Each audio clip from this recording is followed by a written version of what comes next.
With the Mueller report showing that Russia did indeed interfere with the 2016 election and that there was no Russia collusion with the Trump campaign, the question remains, how big a danger is Russia to America, really? So what are the greatest threats facing America today? And among Russia, China, Iran, and North Korea, why does China top the list?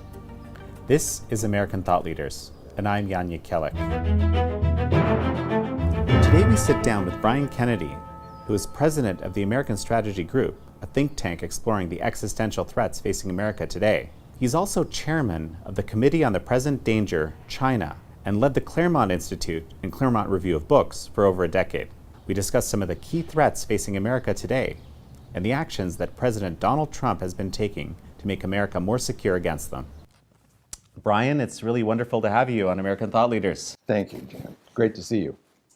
So, you are the president of a think tank that focuses on the existential threats to America, and also the principles of the Founding Fathers. I find that very fascinating. What are the biggest existential threats to America today? Well, I think one of the key existential threat is the fact that Americans don't understand that there is an existential threat. I think we live in a commercial republic here in the United States. We Americans live our lives, we raise our families, we go to church on Sunday, and we expect that there are people in Washington who are worried about the safety and security of the United States. And so, in a way, the greatest existential threat is that we don't appreciate that we have enemies abroad, whether it's Russia or China or parts of the Islamic world that would like to destroy the United States. The real challenge is in a society like ours, getting people to understand that the world's a dangerous place. So Brian, the Mueller report has, now that it's been published, tells us a couple of things. It tells us there was no collusion. We know that definitively. It also tells us that the Russians did interfere in multiple ways. What do you make of this? Well, the Russians are a great country with great interests. One of those interests is figuring out what goes on in the United States. They're always going to muck around in American politics, mostly on the margins. They generally have very little impact. The Mueller report can say that there's interference. Was it decisive? Certainly not. Was it even consequential? Certainly did not seem so. Nothing the Russians did could get those mobs of people going to Trump rallies all around the country. The Russians had zero to do with that. The enthusiasm for Trump's message came from Trump. And certainly there was no collusion. Think of it this way, though, just common sense. What interest would the Russians have in getting Donald Trump elected? Zero. What was Trump promising? He was promising to have total energy independence. Right.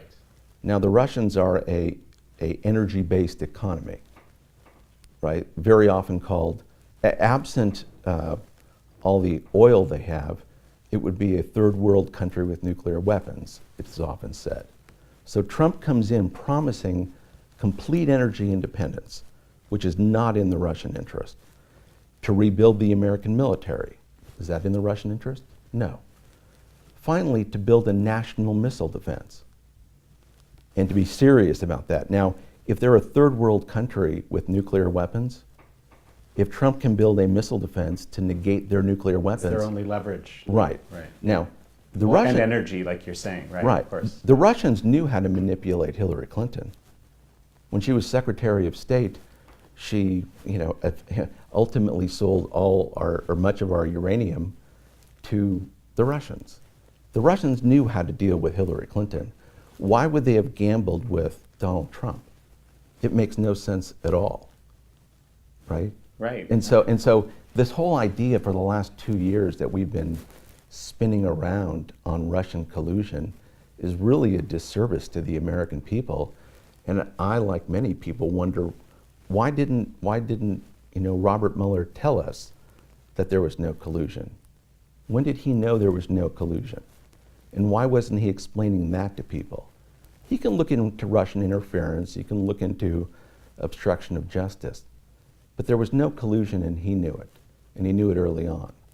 And I think he owed it to the American people to tell them that sooner than he did. So now let's look at President Trump's record.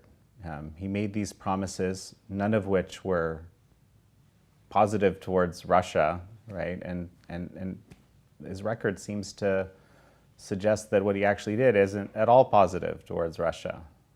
How could he be a Russian puppet? This still blows my mind. Yeah, no, he couldn't be a Russian puppet. There was no reason, as we've been saying, for the Russians to even entertain the notion that Donald Trump should be president. The other thing that Trump was an assault on elite thinking. He was trying to build a popular movement, and has built a popular movement in this country. If you're the Russians, do you really have an interest in a popular movement of the kind that President Trump has been embodying? Do you really want that in the White House? Do you really want a president who believes in America first running the White House? Or would you like a globalist in the White House in the form of Hillary Clinton? Well, certainly you'd want a globalist. The last thing the Russians want is a nationalist, an America first type president running American foreign policy or American domestic policy. And so that really has been the great illusion we've been living under for the past 2 years, that somehow the Russians wanted Donald Trump to win. And when you see these Democrats on television or on MSNBC, and they're so concerned about Russian interference, where were they before now? They've never been concerned about the Russians or the Soviets before now. All of a sudden, now that Donald Trump won, they established a meme. And the meme was Trump was a Russian puppet, that he had colluded with the Russians to win. And they simply continued with that. And that's not only dishonest, but a real disservice to the American people.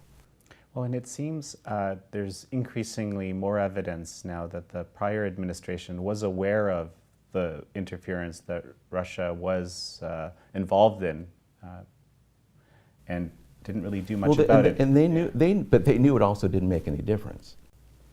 What little things Russia was doing on the margins, in the election, that didn't have any impact. Anybody with any common sense knew, as I said, those rallies in Michigan and Texas and down south and elsewhere, that was motivated by what Trump was saying, by his pledge to put America first, by striking tougher trade deals. Right. That's what motivated those rallies, not some Russian bots or server farms in the Ukraine or some nonsense like that. And so the American people deserve better than that, I think. And I think President Trump has vindicated their support of him. So in your mind, does Russia remain an existential threat to America? Well, they're sophisticated, and they do have nuclear weapons. And they have an intelligence apparatus that is capable of working with great powers like China, or manipulating countries like Iran or North Korea. Mm-hmm. And so to the extent that Russia is a nuclear power with an extensive intelligence apparatus, you have to take them seriously. And their nuclear weapons are not to be trifled with. And the fact that we don't yet have a national missile defense is something we ought to be concerned about. So long as that is the case, and President Trump is trying to fix that, but so long as that's the case, you do have to worry about how the Russians behave and how the Russians could manipulate other countries like Iran or North Korea against the United States or Venezuela, as we've seen recently. Right. Well, so in that vein, what do you make of the North Korean dictator Kim Jong-un's visit with Putin recently? I think that just happens in the normal course of things, that North Korea is a client state of Russia and of China, and President Kim was going to make sure that President Putin was happy with what was going on. And it was a way of signaling to the world that President Putin still matters, that President Kim is going to entertain his masters, and that this is not a cut and dry situation where President Trump can simply, meet with President Kim and get this all resolved. That there are other great countries at play, and that it's much more complicated. I think President Trump fully understands that, which is why he's not settled for just any deal. He's going to strike a good deal. Even then, I think President Trump knows that they're not really to be trusted. And I think people sometimes get confused with how the president speaks about these things. He'll call somebody my friend, or that he has good relations. Well, that's just good diplomacy. Right. It seems like he says that with everyone. Right. That he wants to deal with. Right. No, absolutely.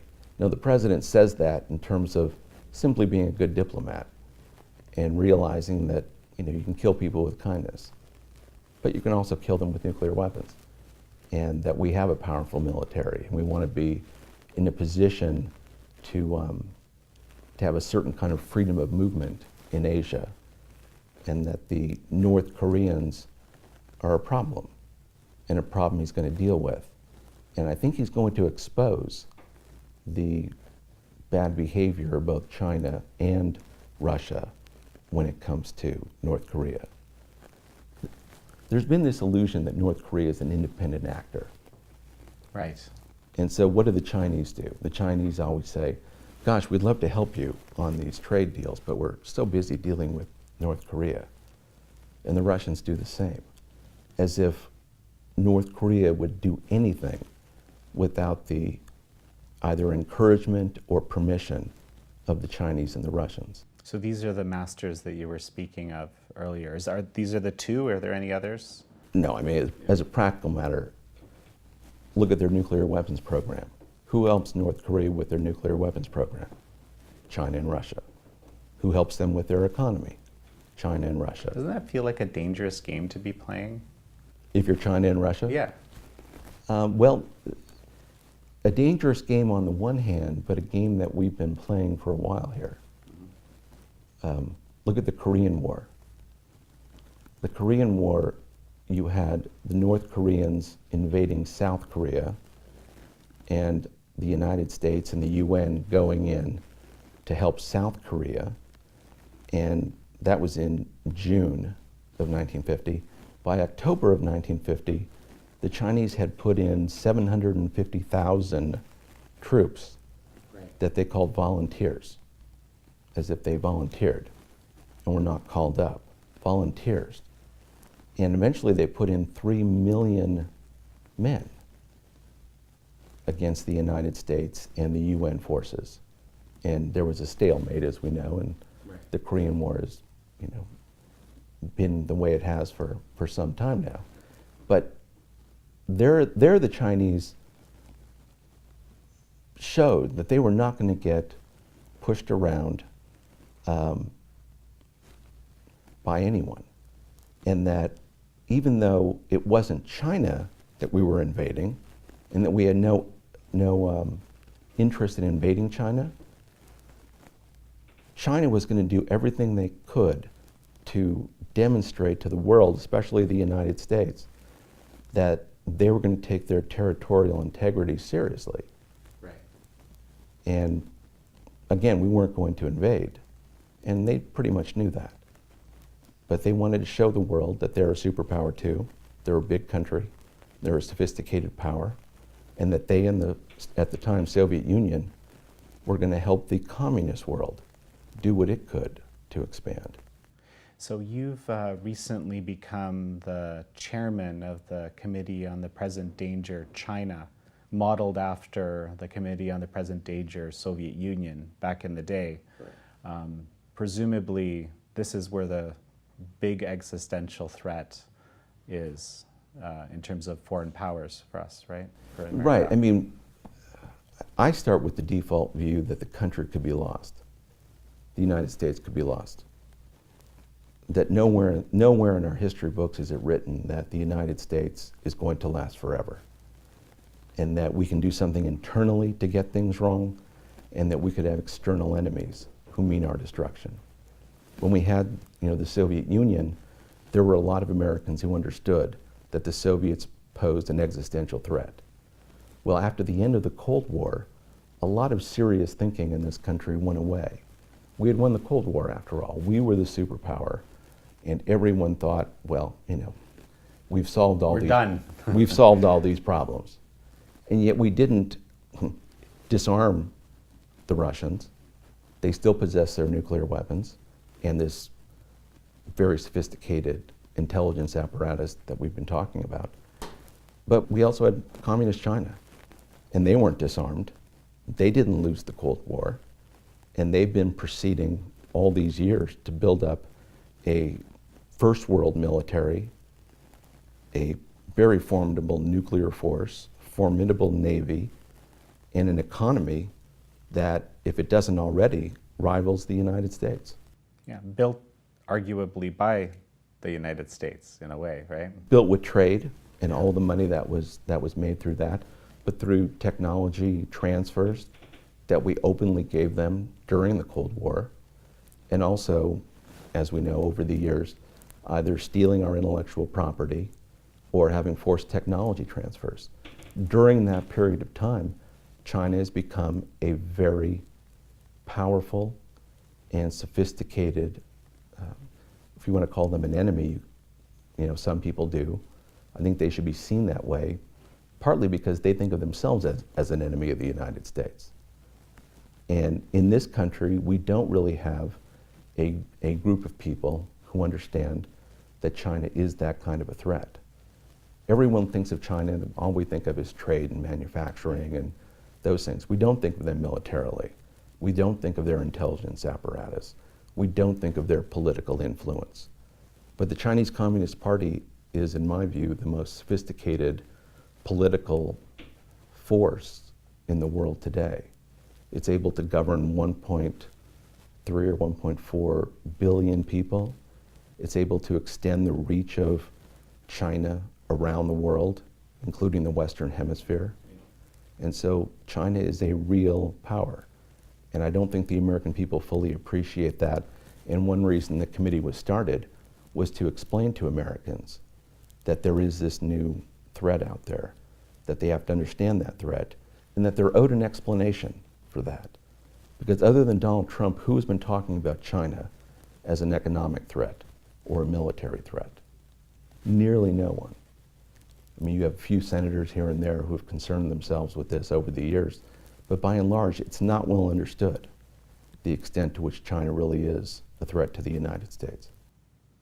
So, it's been argued using what we call unconventional means or asymmetrical measures that China has actually been waging war on America for quite some time. I want to see if you agree and kind of outline that for us a little bit. Back in 1999, two Chinese colonels published a manuscript called Unrestricted Warfare, in which they describe how to deal with the United States. And they were laying out a wide array of things that could be done. Anything from cyber warfare to economic warfare to terrorism. They raised back in '99 terrorism as a tool to be used against the United States, from nuclear war, et cetera. They lay out what China could do to the United States if China wanted to influence the United States in ways that best served the PRC. We've seen, 2 or 3 decades now of this, where they implement certain parts of it. When we think of economic warfare, American policymakers don't even like to use the phrase. The Wall Street Journal, when you talk about economic warfare, they're horrified by those things because it suggests war, right? It suggests something serious is being done and should be done. The Chinese don't think of it as economic warfare. I mean, they engage in economic warfare, but they don't think there's anything untoward about that. They think that's just what great nations do. They would think in the course of things, they're obliged to steal our intellectual property, to manipulate our political system. They think they should have a military that could defeat the United States. The Chinese, as a great people, are not going to accept that America is going to be the superpower of the world. They believe they ought to be the superpower of the world. And one can hardly be shocked by that. If you have that many people with that much industrial capacity, with that big a military, with that much ambition, we should not be surprised at all that they want to do the things, both in China and outside of China, that would make them the most powerful nation on earth. We in this country just don't think that way. Well, and on top of that, with this communist ideology, basically driving the leadership, is that how you see it? Well, the communist ideology of the PRC is a very useful tool for organizing 1.3 billion people. We live in an age of mass communication. People need a reason for why they're doing something. They need a reason in China for why they should sacrifice, why some people should get rich while others don't. And the communist ideology has a way of providing an overlay onto Chinese society that has some people rising and some people doing a lot of the work. And it's a very powerful tool, I think, for governing that many people. If you're not going to have democracy, and you're not going to have democracy, you need some ideology to govern them. And communism has been the one they adopted and is totalitarian by its nature. It's repressive by its nature. But it suggests, at least to the people of China, that there's a reason for what they're doing and why they're doing it. They're trying to satisfy the ambitions of communism as they understand it, or socialism with Chinese characteristics. And that I think is it's a real achievement obviously in a very negative, evil way, right?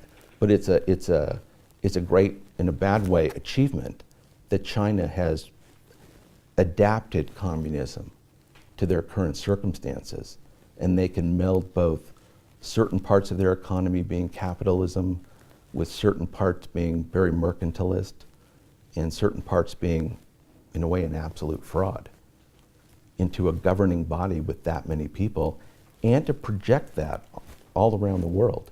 Witness their Belt and Road Initiative in Europe and their reach into Africa and Latin America. It really does suggest a country that knows what it's doing. It's not perfect in its application of these things, but it's extremely effective. And until President Trump, unchecked. Well, I was going to say, especially if the other side that's being targeted is asleep at the wheel, right? Right. No, absolutely. And you saw this recent story of Boeing and the Carlyle Group working with a Chinese corporation. I think it's going to be a big story over the next few months, where they were essentially taking 8 or 9 satellites and using them, American satellites, and using them for Chinese targeting and Chinese utility rather than American utility. Again, with the cooperation of both Boeing and the Carlyle Group. So captains of industry in our country were working with China to make sure that China advanced rather than the United States. Well, Brian, break that down a little bit for us, because to the typical American, what's the problem, right? We've got a few of our star corporations, right? Doing good business potentially, right? How is that different with China? That's a great question.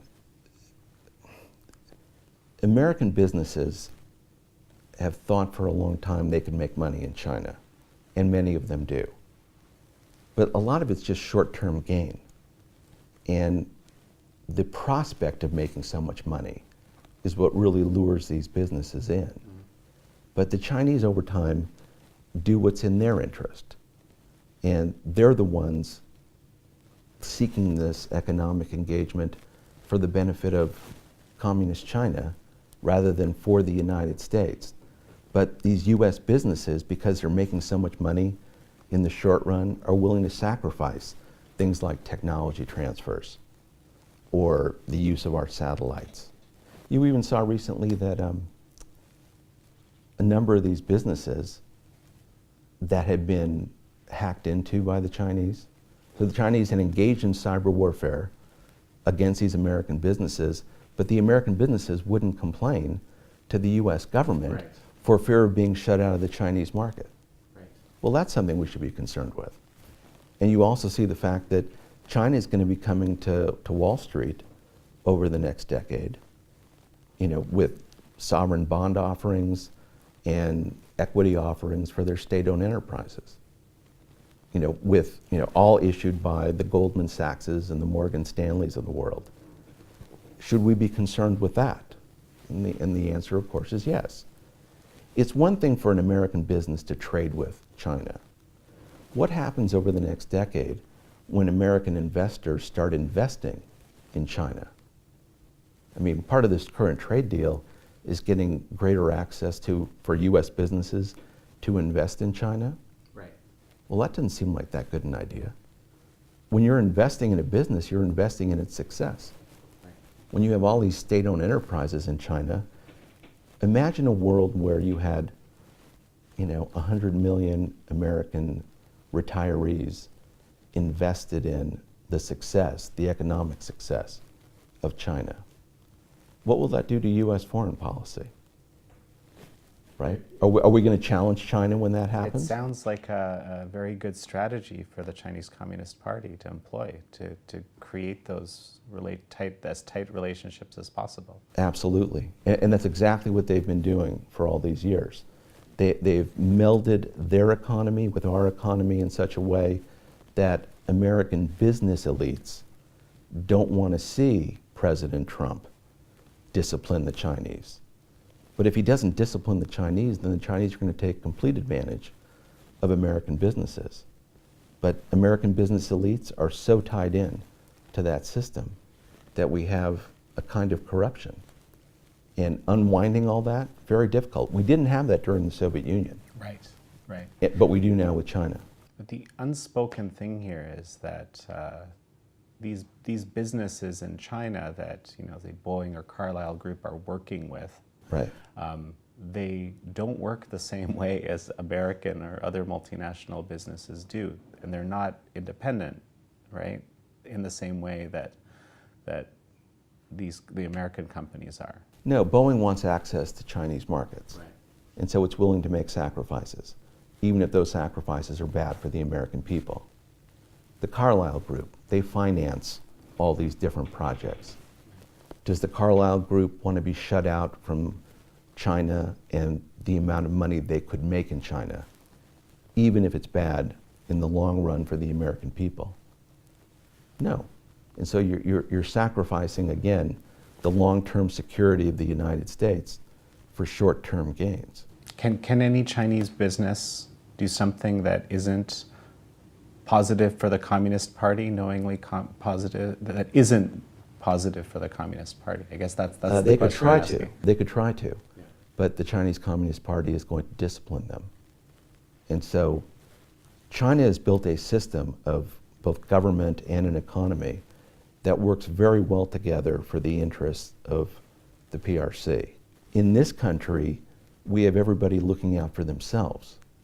And we haven't had a political structure or a political awareness until President Trump that we ought to take a hard look at this and make sure that we're not sacrificing the interests of the American people to some of these, trade deals. There's that old saying, right, that the problem with socialism is socialism, and the problem with capitalism is capitalist.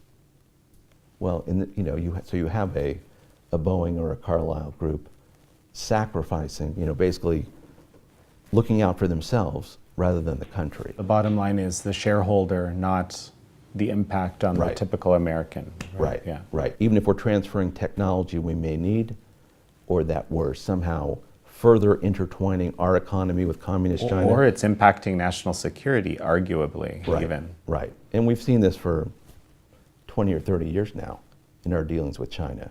We hoped at one point with communist China that they would evolve into a democracy that had respect for human rights, that would become a respected member of the world community, respecting the rules of trade and finance that other nations aspire to. And most of that effort we put into all that was lost, that the Chinese didn't become a democratic country. We don't see today that they're becoming more respectful of human rights. So in his book, The 100-Year Marathon, Michael Pillsbury chronicles a series of pretty dramatic U.S. intelligence failures and argues that actually the Chinese Communist Party has been, basically deliberately set up these ruses. Yes, we're going to become more democratic as our economic situation increases and so forth. What do you make of this? Has this actually been a deliberate action on the Chinese side? Michael Pillsbury's book, The 100-Year Marathon, is, I think, the most important book an American citizen or policymaker could read regarding China, because he was present at the creation of modern U.S.-China policy. Right. He exactly. saw the promises that were made to the United States. He saw all the things the United States gave to China, all the technology, we wanted to give them technology. We wanted to give them certain things so that their economy would grow and they could become the democratic, miracle we hoped of Asia.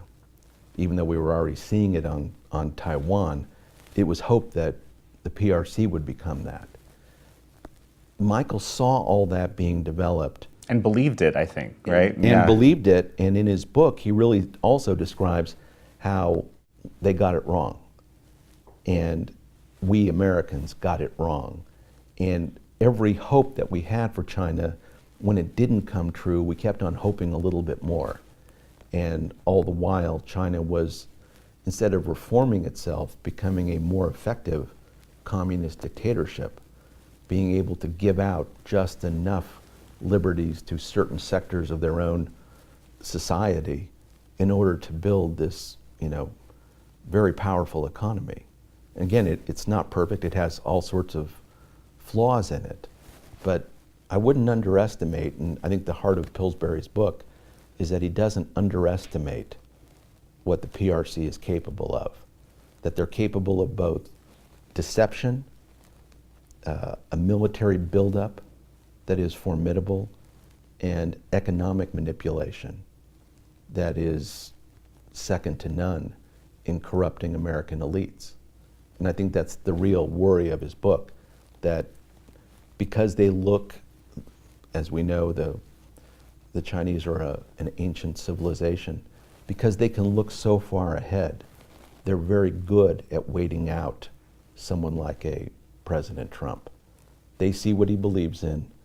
They know that that's not something they can openly challenge. And so what can they do to make him happy until he leaves office someday? All the while, slowly, methodically, building up their military and building up their relations around the world. And I think Pillsbury's book is important in the sense that it really does warn us about their sophistication. So Brian, do you feel like the veil now has been lifted off of Americans' eyes, whether it's the policy establishment, whether it's the elites, whether it's the American people? Definitely we've seen dramatic shifts in our approach to China. Is this something that you think will only last through the 4 or 8 years that President Trump will be in office, or is this something that will last longer? Well, I hope not. I hope this is something that's going to last. And I do think the veil has been lifted to a degree. But I think you see a contest right now between President Trump taking it serious and looking at every dimension of what the PRC presents to the United States. And you see a great pushback by American elites, business elites, that we don't want to do the kind of things that might upset this global prosperity. And global prosperity and the prosperity of the American people, we don't want to sacrifice any of that to this realistic view that the president has of what China really is, which is a communist dictatorship. Because they have successfully intertwined themselves into the global economy in a very real way, and it's very difficult now to do anything without it having these repercussions on. Member of the Committee on the Present Danger China, Steve Bannon, said the other day that Wall Street was the investor relations right, I saw that department of the Chinese Communist Party here in this country. That you look at the Wall Street firms, and they're all looking to come and have big public and debt offerings over the next decade and make themselves millions and billions of dollars by business with China. Well, they don't want to do anything to upset that. Right. And the Chamber of Commerce types who want to have economic engagement with China, they don't want any of that. And that's flying in the face of President Trump in this idea that we're going to put the interests of the American people first rather than the interests of Wall Street first. And that really is the contest right now. And whether that is going to succeed or not really does depend on whether President Trump has the support of people like the Committee on the Present Danger China and other Americans who see the Chinese threat for what it is. Now, I mean, one of our great challenges, I think, is that Americans are optimistic. I mean, they meet Chinese people, and they very typically have nothing but positive feelings, because Chinese people are a very friendly, hardworking, decent, energetic people. And the ones that Americans engage with, they're naturally going to seem like friends and allies and people they can do business with. Well, even though that's true substantially, you also have the case that the Chinese Communist Party is building an apparatus that wants to make China the most powerful nation on earth. And that will fly right in the face of whatever business deal may stand in its way. Because the Chinese Communist Party, what matters most to them is power, not money. Money right now will serve them, which is why they engage in trade and finance and business all around the world. But ultimately what matters is power, political power, the ability to control China and the ability to control events around the world to the benefit of the PRC. And as a great power, that is perfectly understandable, even if it's in conflict with the United States. We simply have to be more engaged and better than they. Well, and the substantial difference is that, with all its warts, so to speak, America remains a free society, and China very much is not one. And that's not a system we would want to see in this country and any country, right? No. And the real sad part, I think, is China's not becoming the democratic model we had hoped for. They're not respecting human rights, as we've seen with the Uyghurs and their repression of the Uyghurs, right. so obvious and open, right. Is that they're going to do what's in their interest, and they're not going to tolerate dissent. And we're coming up here on the anniversary of the 40th anniversary, or 30th anniversary, of Tiananmen Square. Right. And we're going to be discussing over the next several months, what were the lessons of Tiananmen Square? What were the Chinese trying to tell the world and tell their own people? And I think the message is, we're going to do whatever it takes to make sure that we're number one. We will do anything to make sure we're number one. And you see the ruthlessness at Tiananmen Square, and it's continued year in, year out. You can have a leader like President Xi, and he can seem friendly, and all the while, he's doing whatever it takes to make sure that the PRC is preeminent. Again, we Americans don't look at the world that way. Right. All we think about is spring football and baseball and living our lives and raising our families. We don't see the world for what it is. That's one defect you might say we have as a commercial republic. It may be a good defect. I was going to say, this is the kind of defect you kind of want to have, right? Well, it's the kind of defect you have in a republic where you send people to Washington to represent you, right? Our system is geared towards you live your life and we'll send representatives to Washington and they'll make laws and you'll have an executive who will execute those laws and you can live in a free society. But when you do that, you better have people in Washington who understand just how dangerous the world is. Right. Because we've gone through many, times in our history where we haven't understood that.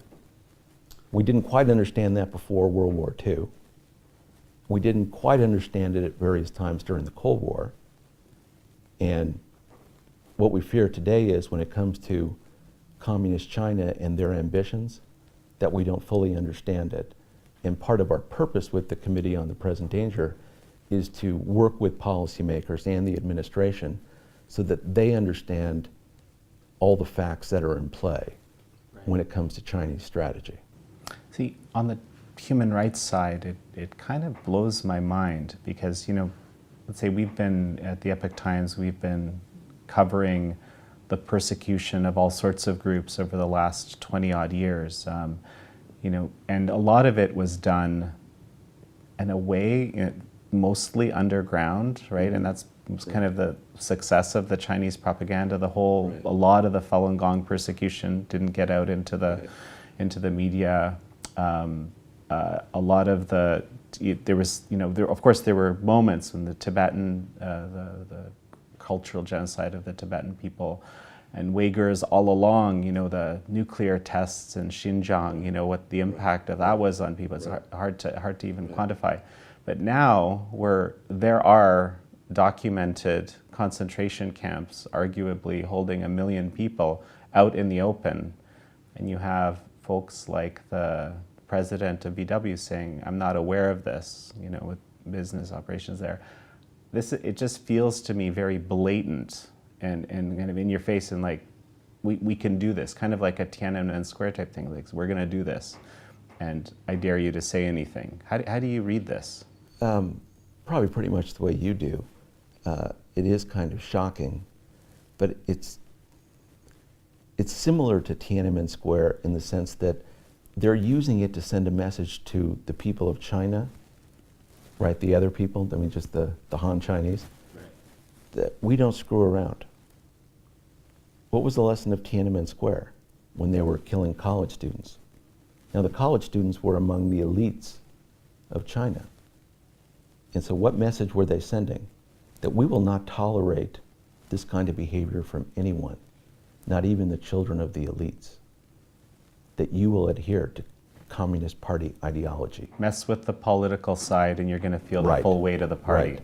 You want to question the Chinese Communist Party, bad things will happen to you. With the Uyghurs or with any other group that they decide to suppress, it is the same thing. We will do this to our own people. And to the world, imagine what we will do to you if at some point in the future we're working together and you cross us. Again, they with a smile have perfected a kind of ruthlessness that should worry anybody doing business with them, any neighbor of theirs, and the free people of the United States, especially because we in the United States are the only thing standing between them and world domination. Look, they are in Europe. They've mastered China, and they continue to do so. They have the rest of Asia to concern themselves with, hence their relations in Korea, but they're also in Europe and Latin America and Africa. And so their ambition has grown as their sophistication has grown. Well, One Belt, One Road is supposed to be a fully global initiative. Right, because they see themselves as masters of the world. Now, does that mean they want us all speaking Chinese and we're all going to be in, camps the way the Uyghurs are? No, that's unrealistic. But if in that process they can so intertwine themselves in the economies, the advanced economies of Europe and the United States and Latin America, they can dictate events for the next century based on that kind of a sophistication. And we in this country, we just don't look at it that way, or we don't look at it that way adequately. And I think the American military and the American State Department and CIA are only now waking up to the fact that if they don't do something now, there will be bad things in the future for the United States. And the most worrisome thing, the most worrisome thing is that there will come a point when the PRC says, we don't really need to work any longer with the United States. That maybe the United States should no longer be a world power. And let's say the PRC makes a gross strategic miscalculation and decides to engage us militarily for some reason or another. Well, what will the world look like then? Do we want to get into a war with the PRC? No. But they also don't want to get into a war with the United States. And it's in that ambition that they have, that boldness, that I worry that we may not be adequately prepared and they may not be adequately deterred. And if they're not adequately deterred, they may make mistakes that would cost the lives of millions of Americans, American civilization perhaps, but also Chinese civilization. I mean, this is how world wars start, with miscalculations. And to the extent that President Trump is committed to rebuilding the American military and doing those kind of things that make America strong again, I think that can only serve the interests of peace and the interests of the kind of reform that we hope will someday come to China, however far off that may be. Brian Kennedy, powerful place to end. Thank you. Thank you, John. Great to see you.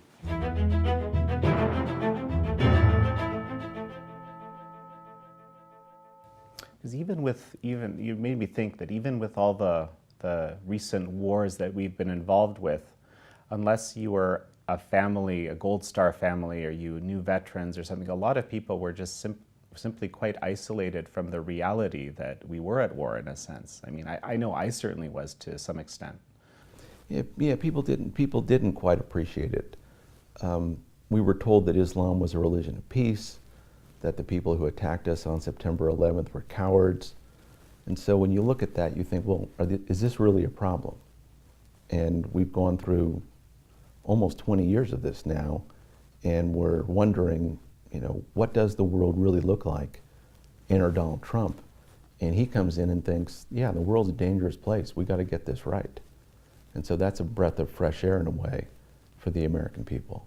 So, on that note, it's actually quite interesting. The Iranian foreign minister is, maybe still is here in the US, was recently here and was interviewed, and I thought it was very fascinating. He was basically saying, one, that some members of the administration, I think he named John Bolton even, are looking to create war with Iran, and that there's other Middle Eastern countries they're looking for that too, Saudi Arabia, UAE, and so forth. But on the other hand, he was saying, but I don't think that President Trump is going to do that, because he had these campaign promises that he wasn't going to start a war and so forth. It was just, I've never seen an Iranian representative come and speak in this sort of a manner. What do you make of this? Well, I think Trump's a great intangible, and the Iranians aren't quite sure what to make of him. And he's a bit of a cowboy, the way Ronald Reagan was thought to be something of a cowboy, meaning not predictable. And Trump, by his own account, means to be unpredictable at times. So he's doing the kind of things that would suggest he's a serious man. He's rebuilding the American military, he's building missile defenses, he's doing all sorts of things that would suggest we're going to be really strong militarily. And we know when we're strong militarily, that's a great deterrent to other countries. So the Iranians look at that and they think, we don't want to be next.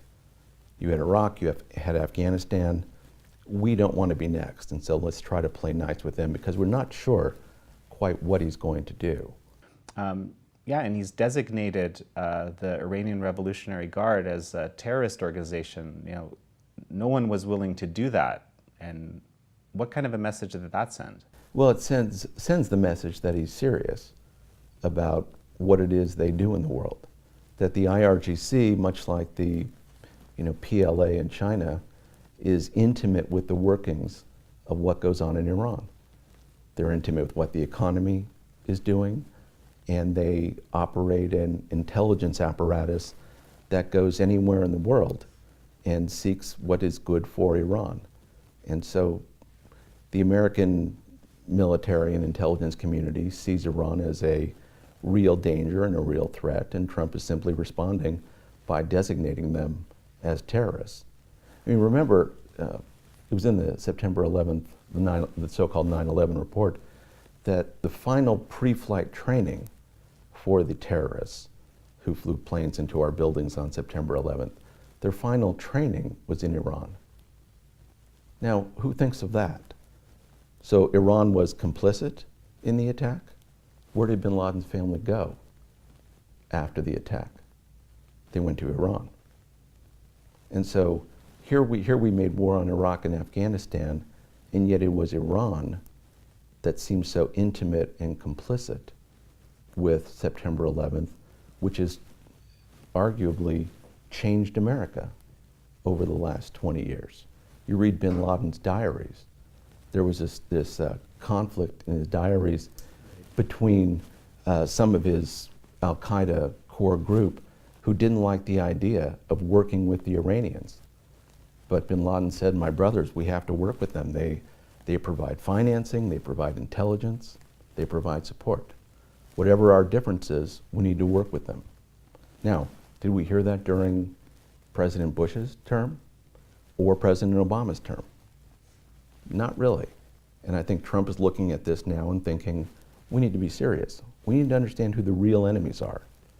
And that's a very refreshing and I think useful thing for the American people. Understand who really is a threat to America.